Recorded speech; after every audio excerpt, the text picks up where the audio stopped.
اصل میں جنرل ضیاء الحق کے دور میں ایم اے اکنامکس میں ایک پرچے کا اضافہ کیا گیا. اس پرچے کو کہتے ہیں اسلامک اکنامکس. وہ 100 نمبر کا ایک پرچہ. اس پرچے کو کے بارے میں تیاری کرتے ہوئے میرے ذہن میں بہت سارے سوالات اٹھے اور میں نے یہ سوچنا شروع کیا کہ میں جو اکنامکس پڑھ رہا ہوں وہ کیا ہے, اور اس پرچے میں جس کا ٹائٹل اسلامک اکنامکس ہے, کیا اس میں کچھ ایسی باتیں ہیں جس کو ہم اکنامکس کہہ سکتے ہیں, یا کہ بالکل بھی کچھ نہیں ہے اس میں ایسی کوئی بات, یا کہ واقعی یہ سچ ہے کہ اسلامک اکنامکس بھی ایک علیحدہ سے ڈسپلن ہو سکتا ہے. تو اس مسئلے پہ سوچتے سوچتے پھر میں نے ایونچولی جب لکھنا شروع کیا تو میں نے ایک مضمون لکھا ربا پہ. ربا انٹرسٹ کو کہتے ہیں, اگرچہ اس کا سود کا مطلب انگریزی میں یوزری ہوتا ہے, انٹرسٹ نہیں ہوتا. اس کی تفصیل میں ہم بعد میں جائیں گے. تو پہلے ہم دیکھتے ہیں کہ اکنامکس میں ہم بنیادی طور پہ کن چیزوں کو سے ڈیل کرتے ہیں. ہم ڈیٹیل میں نہیں جائیں گے, نہ ٹیکنیکلٹیز میں جائیں گے. معاشیات میں 2 طرح کی پالیسیز ہوتی ہیں براڈلی اسپیکنگ, فسکل پالیسیز اور مانیٹری پالیسیز. فسکل پالیسی میں ہم یہ دیکھتے ہیں کہ کون سے ٹیکسز لگانے ہیں اور پھر ان ٹیکسز کو خرچ کہاں پہ کرنا ہے. یہ فسکل پالیسی کے بنیادی جو ہے وہ کریکٹرز, فیچرز ہوتے ہیں. مانیٹری پالیسی جو ہے وہ جنرلی اسٹیٹ بینک کرتا ہے کسی بھی ملک کا مینج, جس میں اسے یہ دیکھنا ہوتا ہے کہ کرنسی کی ویلیو کیا رکھنی ہے دوسری کرنسیز کے مقابلے میں, کتنے نوٹ چھاپنے ہیں, انفلیشن جو ہے وہ کتنی ہے, اس کو کیسے کنٹرول کرنا ہے, بینکوں کے جو ہے شرح سود کا تعین کیسے کرنا ہے, منڈی میں زر کی جو رسد سپلائی اور ڈیمانڈ ہے اس کو کیسے کنٹرول کرنا ہے. تو اس کے مختلف طریقے ہوتے ہیں جو جہاں بتانے کی ضرورت نہیں ہے, مگر پرائمریلی یہ 2 چیزیں جو ہیں وہ ہم دیکھتے ہیں اکنامکس میں براڈلی اسپیکنگ. اور باقی بہت ساری باتوں کے علاوہ اس میں ٹریڈ کے مسائل بھی ہوتے ہیں, انٹرنیشنل ٹریڈ کو کیسے مینیج کرنا ہے وغیرہ وغیرہ. میتھمیٹکس بھی آتی ہے, اکنامیٹکس بھی آتی ہے, مگر ہماری دلچسپی کے لیے یہ بنیادی چیزیں جو بہرحال لازمی ہوتی اکنامکس. تو جب ہم اسلامک اکنامکس کو دیکھتے ہیں تو ہمیں 2 باتیں ایسے لگتی ہیں جس کے بارے میں ہم کہہ سکتے ہیں کہ ان کا تعلق کسی حد تک اکنامکس سے ہے. فار انسٹنس زکوٰۃ, جو کہ which is a form of a tax, اور دوسرا اور ایک زکوٰۃ ہوگی, tax is a form of tax, اور دوسرا ریٹ آف انٹرسٹ. زکوٰۃ پہ عام طور پہ کنٹروورسی نہیں ہے مسلمانوں کو, اس میں صرف کنٹروورسی فقہ جعفریہ اور دوسرا فقہ حنفیہ میں ہے کہ فقہ جعفریہ کے لوگ جو ہیں وہ زکوٰۃ نہیں دیتے اور باقی لوگ جو ہے وہ زکوٰۃ دیتے ہیں. فقہ جعفریہ کے لوگ جو ہے وہ اگر آپ بینک کو لکھتے ہیں کہ میرا تعلق فقہ جعفریہ سے ہے تو وہ آپ کی زکوٰۃ نہیں کاٹتے. تو اس میں بھی ایک میجر کنٹروورسی ہے, مگر زکوٰۃ بہرحال از اے فارم آف ٹیکسیشن. اور ربا یا ریٹ آف انٹرسٹ جو ہے یہ بہرحال ایک ایسی چیز ہے جس کا اکنامکس کے ساتھ ایک تعلق بنتا ہے. تو پہلے ہم جو ہے وہ, اور جس میں جو موسٹ کنٹروورشل ہے مسلمانوں میں وہ ہے ربا کا کانسیپٹ. عام طور پہ کہا یہ جاتا ہے کہ کسی بھی انکم پہ جو فکس, کسی بھی سیونگ پہ جو فکس انکم ہوتی ہے وہ ریٹ آف انٹرسٹ ہوتا ہے. یہ میجر کنٹروورسی ہے فقہاء کے درمیان کہ ایسی انکم, ایسی سیونگ یا ایسا سرمایہ جس کی انکم کو فکس کر دیا جائے کہ بھائی اتنے پیسوں پہ اتنا منافع ہوگا لازمی, نہ کم نہ زیادہ, اور ہر صورت میں, تو وہ انٹرسٹ آ جاتا ہے. یہ تو اس کا ایک مطلب ہے. اب ہم یہ دیکھتے ہی ہیں کہ اگر ہم اس حوالے سے دیکھیں تو بہت ساری چیزیں جو ہیں وہ ربا کے زمرے میں آ جاتی ہیں. مثلا اگر آپ گھر کرایہ پہ دیتے ہیں تو وہ بھی آپ فکس ہی کرتے ہیں کہ بھائی یہ میری پراپرٹی ہے, اس پراپرٹی پہ اتنے مہینے کا میں جو ہے وہ پیسے لیا کروں گا، اگرچہ وہ زر پہ نہیں ہے، وہ پراپرٹی پہ ہے۔ اسی طرح آپ زمین بھی ٹھیکے پہ دے سکتے ہیں، دکان بھی کرائے پہ دے سکتے ہیں، اسی طرح جو بے شمار چیزیں جس پہ آپ فکس کر دیں کہ بھائی یہ اس پہ میں اتنے پیسے لوں گا، تو وہ جو ہے وہ فکس کے زمرے میں آ جاتی ہے اور وہ کسی حد تک انٹرسٹ کے قریب ہو جاتی ہے، مگر اس کو ہم انٹرسٹ نہیں کہتے۔ جنرلی انٹرسٹ کا مراد زر پہ ہوتا ہے، مگر زر جو ہے وہ ایک ماڈرن کیٹیگری ہے۔ آپ کو پتا ہوگا کہ جو کرنسی نوٹس ہیں یہ پہلے نہیں ہوا کرتے تھے، پہلے زیادہ تر جو کاروبار محدود پیمانے پہ ہوتا تھا وہ اس کو ہم بارٹر ٹریڈ کہتے ہیں، کہ آپ یہاں سے سامان لیتے تھے اور کسی اور ملک میں یا کسی اور علاقے میں جاتے تھے، وہاں جا کے وہ سامان بیچتے تھے اور وہاں سے بھی سامان ہی لیتے تھے اس کے بدلے، اور سامان لے کے واپس آ جاتے تھے۔ تو محدود پیمانے پر جو ہے وہ سکوں کے ذریعے، سکہ کرنسی ہوتی تھی، پیپر کرنسی نہیں ہوتی تھی، اس کے ذریعے جو ہے وہ ساری ٹرانزیکشن جو ہیں وہ ہوتی تھی۔ سکہ بھی تو تھوڑی دیر بعد آیا تھا، سب سے پہلے تو ہاں، پہلے تو صرف بارٹر سسٹم ہی تھا، مگر سکہ جہاں تک جب یہ مذاہب آئے، سیمیٹک ریلیجنز آئے، کرسچینٹی، جوڈائزم اور اسلام، اس وقت سکہ آ چکا تھا، تو سکہ استعمال ہو رہا تھا۔ اب ہمیں دیکھنا یہ ہے کہ روایتی طور پر جو لوگ قرض لیا کرتے تھے وہ کس سے لیتے تھے اور کن مقاصد سے کے تحت لیا کرتے تھے۔ تاریخی طور پر قرض ہمیشہ ایک شخص سے لیا جاتا تھا، جس کو مہاجن کہتے ہیں، جس کو منی لینڈرز کہتے ہیں، منی لینڈر کہتے تھے، اور وہ عام طور پہ جو ٹرانزیکشن ہوتی تھی وہ دو لوگوں کے درمیان ہوتی تھی یا دو فیملیز کے درمیان ہوتی تھی، دو انسٹیٹیوشنز کے درمیان نہیں ہوتی تھی۔ میں کسی کے پاس جاتا تھا، میں اسے کہتا تھا مجھے کچھ پیسے چاہیے، وہ مجھے پیسے دے دیتا تھا اور کہتا تھا کہ اس پہ اتنا میں سود لوں گا، اور اگر تم سود مجھے ادا نہیں کرو گے تو پھر یہ اس کی شرح بڑھتی بھی جا سکتی ہے، وہ شرائط وہ طے ہوتی تھی۔ تو وہ دو لوگوں کے درمیان ہوتی تھی۔ جو جدید ہے نظام وہ دو لوگوں کے درمیان نہیں ہوتا، وہ دو کمپنیز کے درمیان ہوتا ہے۔ وہ ایک بینک کے درمیان ہوتا ہے جس کے بہت سارے شیئر ہولڈرز ہوتے ہیں، اور ایک کمپنی کے درمیان ہوتا ہے جس کے شیئر ہولڈرز ہوتے ہیں۔ So it's not between two individuals, it's between two institutions. بنیادی فرق تو یہ ہے۔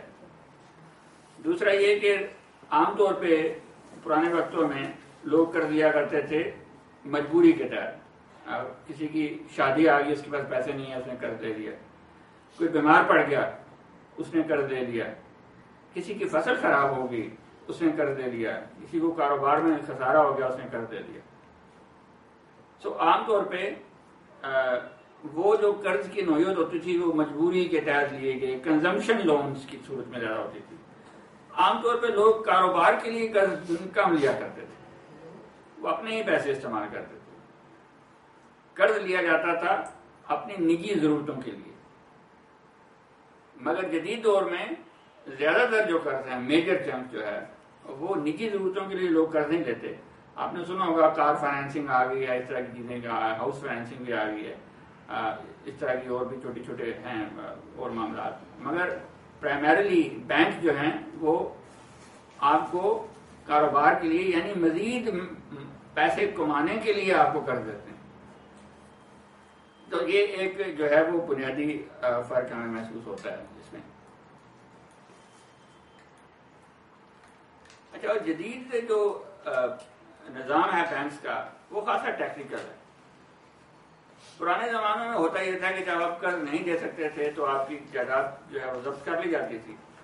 نہ صرف جائیداد ضبط کر لی جاتی تھی بلکہ آپ کی خاندان کو غلام بنا لیا جاتا تھا، اور آپ کو انسان کو بحیثیت جنس کے طور پر بیچ دیا جاتا تھا کہ آپ نے قرض نہیں دیا، اب آپ غلام ہیں، اور آپ کے بچے اور آپ کی ساری فیملی جو ہے وہ بھی میری غلام ہے، میں آپ کو بیچ کے اپنے پیسے وصول کر لوں گا۔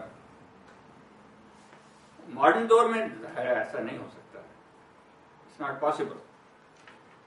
آپ نے سنا ہوگا پاکستان میں کہ لوگ بینک کا قرضہ واپس نہیں کرتے اور انہیں پولیس پکڑ کے لے گی۔ یہ صرف پاکستان میں ہی ہوتا ہے، دنیا میں اور کہیں نہیں ہوتا۔ اس لیے ہوا ہے کہ یہاں پر لوگوں نے قرض جو ہے وہ جیل سازی کے لیے اور سرکاری بینکوں سے لیے۔ بینک بالعموم دنیا بھر میں سرکار کی ملکیت نہیں ہوتے، وہ نجی ملکیت ہوتے ہیں۔ وہ پرائیویٹ لوگوں کی پراپرٹی ہوتی ہے. اور جو کارپوریٹ لا ہے، جو لیگل لا ہے دنیا بھر کا، وہ آپ کو اس بات کی اجازت نہیں دیتا کہ کوئی شخص اگر آپ بینک سے قرضہ لے اور واپس نہ کر سکے تو آپ اسے اریسٹ کریں. It's not allowed until and unless you prove that the person has not used the money for the purpose he got it. اب اگر وہ بدیانتی صریحاً بدیانتی پہ اترا ہے اور اس پیسے کا غلط استعمال کرے پھر اس پہ لیگل ایکشن ہو سکتا ہے، مگر اس کے علاوہ اس کی گنجائش بہت کم ہے. اور اس میں بہت سارے گنجائش موجود ہے کارپوریٹ لا میں کہ جو شخص قرض حاصل کرتا ہے وہ آسانی سے بچ سکتا ہے. یعنی وہ یہ کہہ سکتا ہے کہ میں نے کوشش کی کاروبار کرنے کی، اور وہ کورٹ میں یہ ثابت کر دے، جو کہ ثابت کیا جا سکتا ہوتا ہے اکثر، کہ میں نے کوشش کی کاروبار کرنے کی اور میں نے جو بینک کو اپنے ڈاکیومنٹس لیے وہ رہن رکھے ہیں وہ اس کے پاس ہیں، وہ میری پراپرٹی جو ہے وہ ضبط کر سکتا ہے، مگر مجھے گرفتار نہیں کیا جا سکتا، مجھے اریسٹ نہیں کیا جا سکتا، نہ میری فریڈم کو کرٹیل کیا جا سکتا. زیادہ سے زیادہ جو میری مارکیٹ پراپرٹی ہے اس کو وہ لے سکتا ہے. بہت سارے موقعوں پہ ایسا بھی نہیں ہوتا. فار انسٹنس میں 1 کروڑ روپے کا سامان جو ہے وہ امریکہ سے منگواتا ہوں. جب وہ سامان کراچی پہنچتا ہے تو حکومت جو ہے وہ ڈیوٹی چینج کر دیتی ہے، ٹیکس بڑھا دیتی ہے اس سامان پہ. کروڈ آئل ہے فار انسٹنس یا سویابین، تو پہلے اس پہ ڈیوٹی تھی 10 لاکھ کی، اب اس پہ ڈیوٹی ہوگی 20 لاکھ. تو میں بینک کے پاس جاؤں گا اور اس سے کہوں گا کہ میں نے جو تم سے 50 لاکھ روپے قرضہ لیا تھا اس پہ سے مجھے 20 لاکھ روپے گھاٹا پڑ گیا، اس میں میرا کوئی قصور نہیں ہے، کیونکہ میں نے جب سامان بک کرایا تھا وہ 1 کروڑ کا تھا، وہ پڑ گیا مجھے 1 کروڑ 20 لاکھ کا. اور یہ حکومت نے پالیسی چینج کر دیا جس کے بارے میں اس نے ہمیں کوئی اطلاع نہیں کی. تو یہ جو 20 لاکھ ہے مجھے معاف کیا جائے، رائٹ آف کیا جائے، کیونکہ اس میں میرا کوئی قصور نہیں ہے، میں نے تو پوری دیانتداری سے کام کیا. تو بینکس جو ہیں وہ بہت سارے لونز رائٹ آف کرتے ہیں ایسے زمروں میں کہ جس میں گورنمنٹ کی پالیسیز کی وجہ سے یا ایسے حالات کی وجہ سے کچھ حالات و واقعات ایسے بن گئے جس میں کاروبار کرنے والی کمپنی جو تھی جس نے قرض لیا آپ سے اس کا کوئی قصور نہیں، تو وہ that can be written off and that's legal and it's not considered a moral, unethical بھی نہیں سمجھا جاتا. اسی طرح بینکرپسی لاز ہیں، آپ کاروبار کر رہے ہیں، آپ بینکرپسی فائل کر دیتے ہیں کہ بھائی مجھ سے نہیں چلتا، یہ میری پراپرٹی ہے، یہ میرا ایسٹس ہیں سارے، یہ سارے رکھو اپنے پاس، یہ مجھ سے نہیں چلتا. اس صورت میں بھی آپ کسی شخص کو جو ہے وہ نہ ہیوملیٹ کر سکتے ہیں، نہ گرفتار کر سکتے ہیں، نہ اس کا فریڈم کرٹیل کر سکتے ہیں. آپ اس کو کچھ نہیں کر سکتے. زیادہ سے زیادہ اس کی جو ایسٹس، وہ ایسٹس جو اس نے مورگیج کروائے ہیں وہ لے سکتے ہیں، باقی کے بھی نہیں لے سکتے. تو مختلف قسم کے جو ہے وہ بینکرپسی لاز ہیں جس کی مدد سے آپ بینک سے بچ سکتے ہیں لیگلی. سو ہمیں ایک بات جو ہے وہ یہ سمجھ آتی ہے کہ ربا کا جو ٹریڈیشنل کانسیپٹ ہے ریٹ آف انٹرسٹ کا، جس کا کہ اسلام میں جس کے حرام قرار دیا گیا ہے، اس میں ایلیمنٹ آف ایکسپلوٹیشن بہت ہے.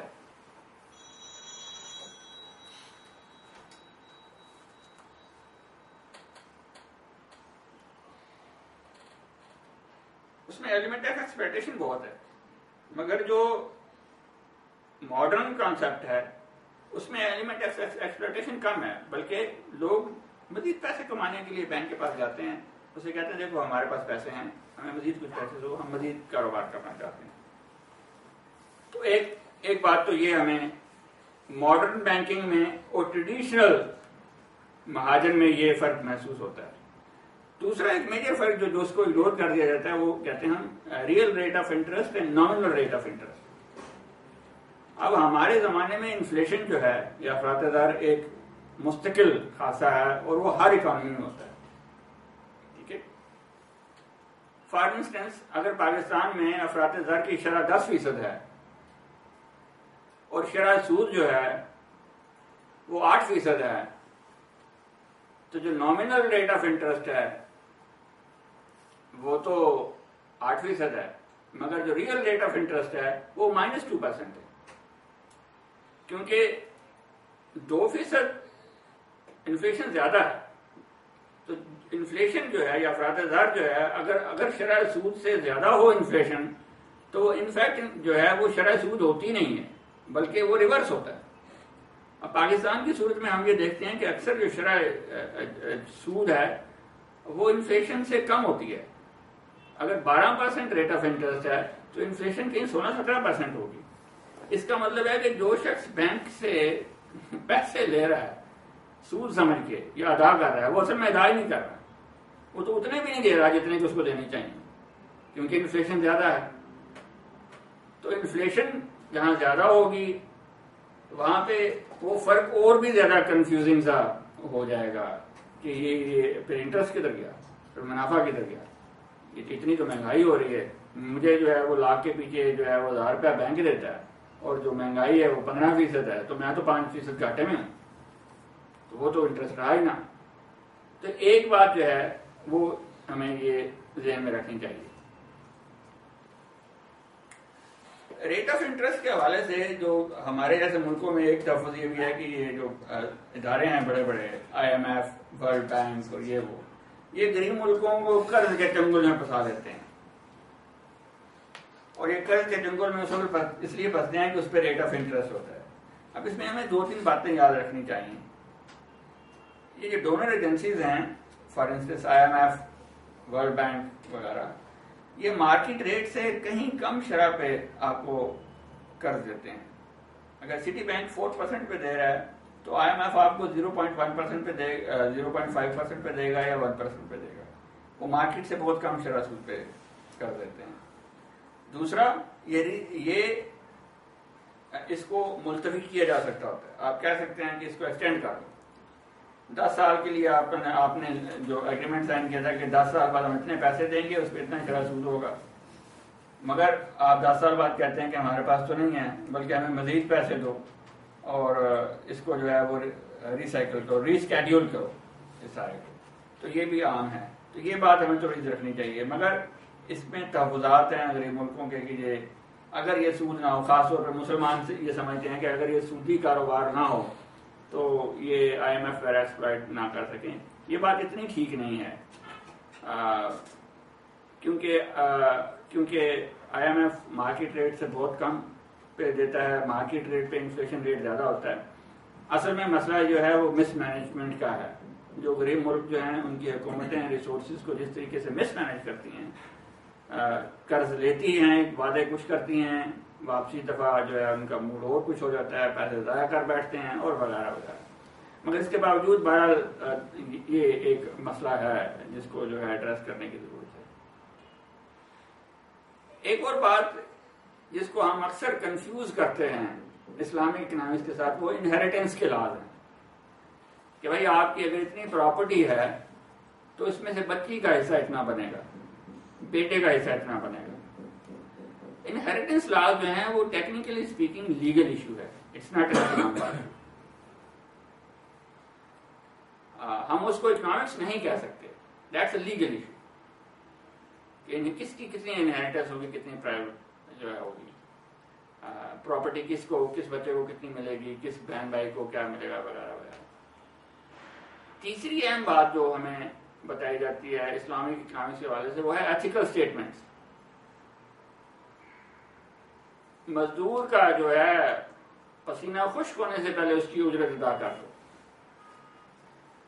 ناپ تول پورا رکھو، کاروبار میں بددیانتی مت کرو، اور اس طرح کی اور بہت ساری statement. These are all ethical statements which have got nothing to do with the discipline of economics. Economics میں ہمیں یہ نہیں پڑھایا جاتا کہ ناپ تول پورا کرو. نہ ہی اکنامکس میں ہمیں یہ بتایا جاتا ہے کہ مزدور کا پسینہ خشک ہونے سے پہلے اس کی مزدوری ادا کرو. اکنامکس میں ہمیں بتایا جاتا ہے کہ انفلیشن کو کیسے کنٹرول کیا جاتا ہے، روزگار کو کیسے بڑھایا جاتا ہے، ٹیکسز کا سٹرکچر کیا ہونا چاہیے، کس طبقے پہ کتنا ٹیکس لگنا چاہیے، ٹیکسز کے کلیکشن کا نظام کیا ہونا چاہیے، اخراجات کن مدوں میں زیادہ ہونے چاہیے، تعلیم پہ ہونے چاہیے، صحت پہ ہونے چاہیے، سڑکوں پہ ہونے چاہیے. یہ باتیں اکنامکس میں بتائی جاتی ہیں. ایتھیکل سٹیٹمنٹس جو ہیں وہ نہیں ہوتی ہیں. ہاں، ہر معاشی نظام کے پسے پشت ایک اخلاقی قدر ضرور ہو سکتی ہے جس میں آپ یہ کہہ سکتے ہیں کہ یہ نظام ظالمانہ نہیں ہونا چاہیے. یعنی جیسے پروگریسو ٹیکسیشن ہے، اس کے بارے میں یہ کہا جاتا ہے کہ یہ یہ ظالمانہ نہیں ہے. یہ جس کے پاس جتنے زیادہ پیسے ہیں وہ اتنا زیادہ ٹیکس دے, جس کے پاس جتنے کم پیسے ہوں اتنا کم ٹیکس دے. یہ میں یاد دلا دوں کہ جو زکوٰۃ ہے it's not a progressive taxation, it's a fix tax, sort of an income tax جو کہ فکس ہے. پروگریسو ٹیکسیشن ہوتا ہے کہ جیسے جیسے آپ کی آمدنی بڑھتی جاتی ہے ٹیکس کا ریٹ بھی بڑھتا جاتا ہے. زکوٰۃ فکس ہوتی ہے 2.5%, اس کا ریٹ نہیں بڑھتا. آپ کے پاس جتنا بھی سرمایہ اس کا اتنا پرسنٹیج فکس ہوگا. So it's not a progressive taxation, it's a good tax but it's not a progressive taxation. So ہم نے یہ دیکھا کہ جن بنیادوں کی بنیاد پر ہم یہ کہتے ہیں کہ اسلام نے ہمیں ایک معاشی نظام دیا ہے, وہ بنیادیں دراصل سوائے زکوٰۃ کے اور سود کے کچھ ہے نہیں. باقی کچھ اور ٹیکس ہیں, بے ہے, زراعت کے کچھ ٹیکس ہیں چھوٹے موٹے ہیں, مگر وہ معمولی ٹیکسز ہیں اور اس پہ کسی میں کوئی کنٹروورسی نہیں ہے. وہ ٹیکسز باقی جو اکانومی ہے اس میں بھی ہیں, ان دونوں صورتوں میں ہیں. تو ان ٹیکسز کی بنیاد پر ماڈرن اکانومی جو ہے اتنی کمپلیکس ہے کہ ان 2-4 ٹیکسز کی بنیاد پر ہم یہ نہیں کہہ سکتے کہ اسلام ہمیں کوئی معاشی نظام دیتا ہے. معیشت میں ہمیں بہت ساری ایسی باتیں بتائی جاتی ہیں کہ اگر مارکیٹ میں ڈیمانڈ کم ہے تو اس کو کیسے کریٹ کیا جائے. اگر مارکیٹ جو ہے اس میں جو ہے وہ سلمپ آ گیا تو پھر کیا کیا جائے. اب جو ریٹ آف انٹرسٹ ہے یہ بہت امپورٹنٹ انسٹرومنٹ ہے. فار انسٹنس اگر انفلیشن زیادہ ہوگی تو آپ کیا کریں. آپ کے پاس سوائے ریٹ آف انٹرسٹ کو چینج کرنے کی اور کوئی طریقہ نہیں ہے. ایک میجر انسٹرومنٹ, باقی اور طریقے بھی ہیں مگر میجر انسٹرومنٹ. آپ جو ہے ریٹ آف انٹرسٹ بڑھا دیں گے. اگر آپ چاہ رہے ہیں کہ اکانومی جو ہے اس میں انفلیشن زیادہ ہو رہی ہے تو آپ ریٹ آف انٹرسٹ بڑھا دیں گے. اگر آپ سمجھ رہے ہیں کہ اکانومی سلو ڈاؤن ہو رہی ہے, ریسیشن میں جا رہی ہے, تو آپ ریٹ آف انٹرسٹ کم کر دیں گے. جب آپ ریٹ آف انٹرسٹ کم کریں گے تو لوگ بینکوں سے قرض لینے میں آسانی ہوگی, کیونکہ سود کی شرح کم ہو جائے گی تو وہ زیادہ قرض لے سکیں گے. تو اس طرح کی بہت ساری چیزیں ہیں جو کہ ہمیں اکنامکس میں بتائی جاتی ہیں کہ ایگریگیٹ ڈیمانڈ, ایگریگیٹ سپلائی کو کیسے کنٹرول کیا جائے, انفلیشن کو کیسے مینیج کیا جائے, بجٹ ڈیفیسٹ کو کیسے مینیج کیا جائے, اخراجات کو کہاں سے کٹ لگائی جائے, کیسے لگائی جائے, ٹیکسز جو ہیں وہ انڈائریکٹ ہونے چاہیے, ڈائریکٹ ہونے چاہیے, کتنے % ڈائریکٹ ہونے چاہیے, اور جو انڈائریکٹ ٹیکسز ہیں وہ کن چیزوں پہ ہونے چاہیے, کن پہ نہیں ہونے چاہیے. یہ باتیں ہمیں اکنامکس میں بتائی جاتی ہیں. تو اس طریقے سے, اس اینگل سے ہم دیکھیں تو ہم یہ نہیں کہہ سکتے کہ اسلام ہمیں کوئی, Islam is about economics. Islam is about spirit, about the soul of economics, کہ بھائی آپ کا معاشی نظام ایسا ہونا چاہیے جس میں استحصال کا عنصر کم ہو. اب یہ پھر آپ نے خود فیصلہ کرنا ہے کہ آپ اپنے ٹیکسز کو کس طرح رکھیں, آپ اپنی لینڈ کی ڈسٹریبیوشن کو کس طرح رکھیں, آپ بڑی جاگیریں رکھیں, چھوٹی ذمہ داریاں رکھیں, آپ لینڈ ریفارمز کریں. اس کے حوالے سے جو ہے وہ آپ خود فیصلہ کر سکتے ہیں, اور اس کے لیے کوئی بھی اکنامکس ماڈل جو ہے وہ اپلائی کیا جا سکتا ہے, اس پہ کوئی پابندی نہیں ہے. مگر یہ ساری چیزیں ماڈرن اکنامک ماڈلز میں موجود ہیں جو کہ اس کو ایک ایتھیکل گراؤنڈز پہ کھڑا کرنے کی کوشش کرتی ہیں, نہ کہ اس کو کوئی جو ہے وہ خاص اکنامکس ایز اے ڈسپلن کے طور پر جو ہے وہ ٹریٹ کیا جا سکتا ہے. تو ان باتوں کی اس کو اگر ہم مد نظر رکھیں اور دیکھیں تو ہم سیفلی یہ کہہ سکتے ہیں کہ جو ماڈرن ریٹ آف انٹرسٹ ہے اس میں وہ باتیں نہیں پائی جاتی جو کہ ٹریڈیشنلی ربا میں پائی جاتی ہیں, جس کو یوزری کہا جاتا ہے. اس میں ایکسپلوٹیشن کا ایلیمنٹ تھا, اس میں بروٹیلٹی کا ایلیمنٹ بہت زیادہ تھا. اس میں ایکسپلوٹیشن اور بروٹیلٹی کی بجائے اکنامک مینجمنٹ کا ایشو زیادہ ہے. وہ معاملات 2 لوگوں کے درمیان ہوا کرتے تھے, یہ معاملات 2 کمپنیز کے درمیان ہوتے ہیں. تب ان لوگوں کا قرض لے کے جو ہے بچ جانا, اگر وہ نہیں ادا کر سکتے, بہت مشکل ہوا کرتا تھا. اب نسبتاً بہت آسان ہے اگر آپ بہت بڑے ہی چور نہیں ہیں تو, اور آپ آسانی سے پکڑے بھی جائیں. بصورت دیگر آپ کے پاس, آپ کو قانون ایسے بے شمار تحفظات فراہم کرتا ہے جس سے آپ بینک سے قرض لے کے اس کو ادا نہ کر کے بچ سکتے ہیں اگر آپ کی نیت خراب نہ ہو تو ہم یہ سمجھتے ہیں کہ سود کے بارے میں جو سینسٹیوٹی ہے مسلمانوں کی وہ کوئی اتنی ٹھیک نہیں ہے. اب قرآن میں 2 طرح کی آیات ہیں. ایک ہیں جو کہ ٹائم اور اسپیس میں فکس ہیں, دوسری آیات ایسی ہیں جو ٹائم اور اسپیس میں فکس نہیں ہیں, وہ صرف اسی وقت کے لیے ہیں. ہمیں اس معاملے میں اجتہاد کی ضرورت ہے. فار انسٹنس اسلام میں غلامی کا ممانعت نہیں ہے, مگر اب کوئی شخص یہ تصور نہیں کر سکتا کہ وہ غلام رکھے, کیونکہ وہ ایسے باتیں, ایسے احکامات ٹائم اینڈ اسپیس میں اندر فکس ہے, اب ان پہ وہ اپلیکیبل نہیں ہے. اسلام میں لونڈیاں رکھنے کی بھی جو ہے ممانعت نہیں تھی, اب کوئی نہیں سوچ سکتا کیونکہ وہ ٹائم اسپیسیفک ہے.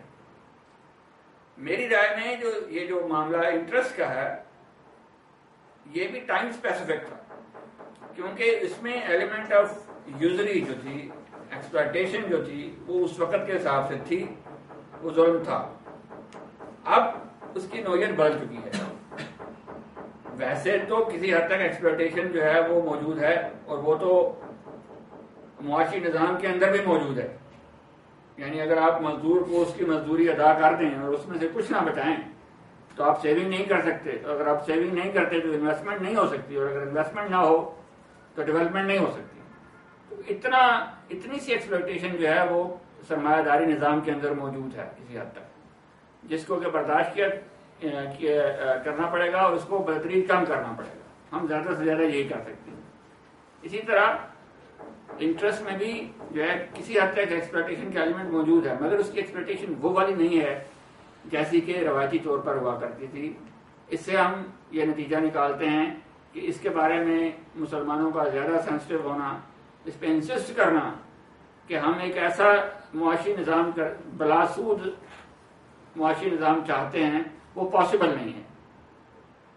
وہ عملی طور پہ پاسبل نہیں ہے, کیونکہ سود کے ذریعے آپ انفلیشن کنٹرول کرتے ہیں, ڈیفیسٹ کنٹرول کرتے ہیں, اکانومی کو ریسیشن سے نکالتے ہیں. اکانومی اگر اوور ہیٹڈ ہو, جیسے کہ آج کل چائنا میں ہو رہا ہے کہ اوور ہیٹڈ اکانومی ہے, گروتھ ریٹ بہت زیادہ ہے, اس کو سلو ڈاؤن کرو. یہ ساری باتیں آپ ریٹ آف انٹرسٹ کو اوپر نیچے کرنے سے کرتے ہیں, اور اگر وہ ہوگا ہی نہیں تو آپ کیسے مینج کریں گے؟ یو کی not manage the economy. So I don't find any problem in interest because it's not that exploitative. One, second, Islam does not provide us any complete model of economy. Islam is not about economics. Islam is not about physics. Islam is not about biology. It can only provide us some inspiration. کہ آپ اپنا معاشی نظام, اپنا سیاسی نظام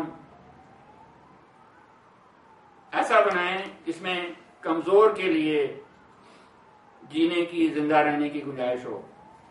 ایسا نظام سیاسی اور معاشی بنائیں جس میں حصار اور ظلم جو ہے وہ کم سے کم ہو. وہ ہمیں انسپریشن دیتا ہے, اس کا ماڈل نہیں دیتا. یہ نہیں بتاتا کہ آپ کو پارلیمانی جمہوریت چاہیے یا صدارتی چاہیے, یہ اسلام نہیں بتاتا, اور نہ ہی اسے بتانا چاہیے. اور وہ لوگ جو یہ سمجھتے ہیں کہ اسلام ایسا کرتا ہے, وہ اسلام کو بھی نہیں سمجھتے اور جدید سیاسی اور معاشی نظام کو بھی نہیں سمجھتے. تو اس معاملے کو ہمیں تھوڑا ری وزٹ کرنے کی ضرورت ہے. Thank you very much.